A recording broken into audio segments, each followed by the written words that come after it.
Hey there, it's Kat with Kat Scrapbooking, and I had someone ask me to kind of walk through the steps I do when I'm creating a sponge background. I will post at the end of the video a couple different examples of how I use sponge backgrounds, but there's several different ways you can go about it. So I've been wanting to play more with this stamp set here, Wild and Free, with all the animals, and so I thought it'd be kind of fun to create kind of a sponge background, kind of showing kind of scene. So I started with just a piece of paper, cardstock, and there's several different ways you can go about to sponge on your inks onto the paper. You can use a sponge. You can use kind of these daubers where you can change out the little pad for the different colors. And then I've even discovered these real soft brushes. So I'm going to do a little bit with each. I don't find that one's necessarily better than the other. They're just different ways, and so you really can use whatever you have at home.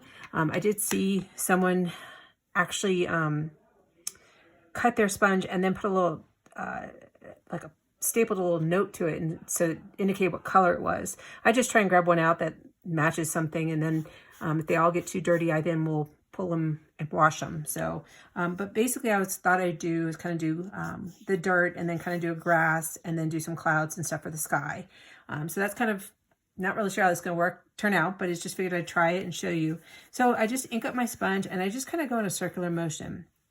And you know, honestly, the sponge I think does kind of make it, you don't tend to run into too much ink at one time. So I'm going to try and do this kind of fast, just to kind of show you. And so there we got some, and I'm using toffee as my brown ink. And so I'm going to kind of stop there and switch, and then move into, thought I'd try Clover for the green. It might be a little bit bright, but I can always go over it with another color. Now, as you can see with this one, you kind of get some of those circular, where areas are darker than others. And so it's a little bit more intense, and you kind of get that circle in there. And I find I don't worry about it too much, because once it's all said and done and you've embellished your card and put on your images and whatnot, it actually really does work out fine. And so you kind of can then kind of fade to a different color. I'm even kind of going into some of that brown at the bottom.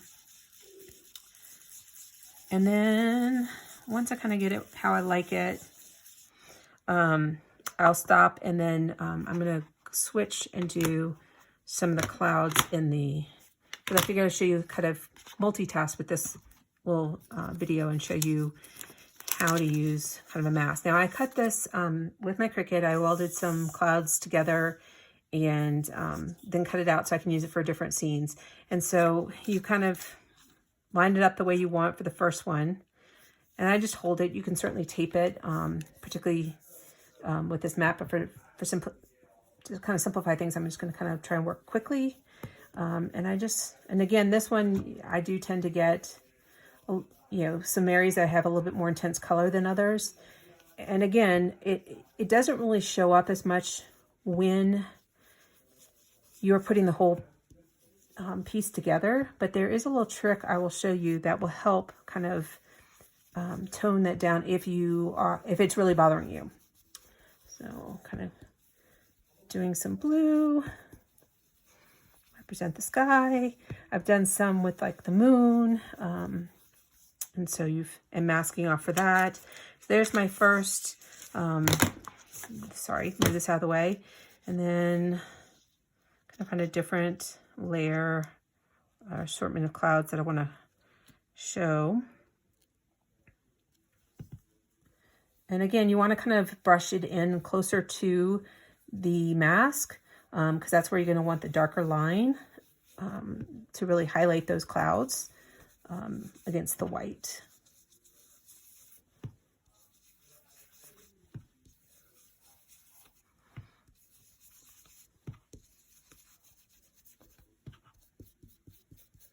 Okay, so there. And then I might do one more.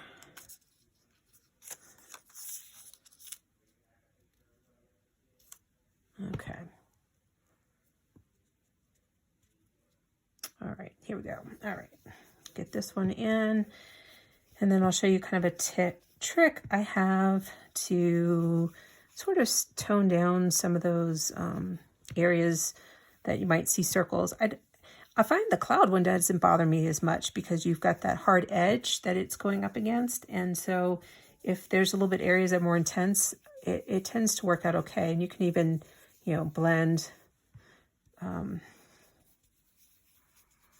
little bit more. So, you know, it kind of gives that, I kind of like the different intensities there, but the circles down here do sometimes bother me. So my trick for fixing that is, and bear with me for a second, my son was in my craft room and moved some things for me, is I actually take our spritz cleaner, and what I do is I actually spray that onto the image, and what it does is it kind of pushes the ink around. And so I sprayed there, seeing if I can get this so you can see. Whoops, sorry. So I sprayed here, and you can kind of see how it changes the texture, where over here you still see it. And so it also kind of creates a little bit more interest there. And you can do big ones. The other way you could do it too is even take this out and flick it on. But what it does is it kind of moves the ink around a little bit and kind of makes it so it's more, has that moth-eaten look is the best way I can explain it, but it kind of blends it better. So that's what I'll do if my circles are really bothering me, and it really does tone it down and move it away. You can always come back and add more color if you want. And so I'll let that dry, and then I will show you the finished product once I'm finished with making this scene, using the card, and see what you think. Thanks. I'll be back. I am back, and here is the finished product. I decided to use some of the evergreen trees that are from the new Aurora scrapbooking stamp set. So I cut them out with the thin cuts and stamped them tone on tone with evergreen. I used toffee for the little banner and heat embossed with espresso ink, and then I did this, I heat embossed the elk as well, and then colored it in with markers. So you can see how it turned out, and all the little, you know, differences with the intensity of the sponged on or brushed on ink doesn't really matter at this point. And you can still see all the little details where I kind of spritzed it to kind of create more interest. Here's another card that I created. It's a, you know, using the Everyday Magic stamp set, and you can see where I spritzed it, and it of course caused the paper to warp a bit, but that's, you know, that happens when you use any kind of liquid with paper. But you can see I just kind of blended down, choosing different colors and going that way. This is another card that I did. I used actually used Pixie and Thistle as the inks, and I kind of sponged them in areas and then blended them together.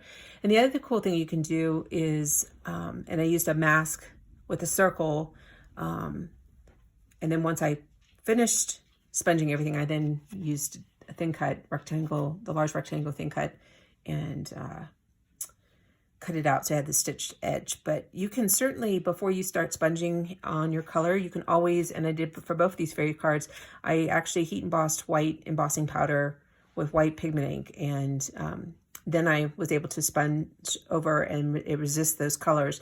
You can then take a little tissue and just kind of wipe it off, because the ink will sometimes stick on the embossed images. So, so that's how I created these. I hope that helps with, you know, using ink and sponging on backgrounds and creating your own backgrounds. It's a lot of fun.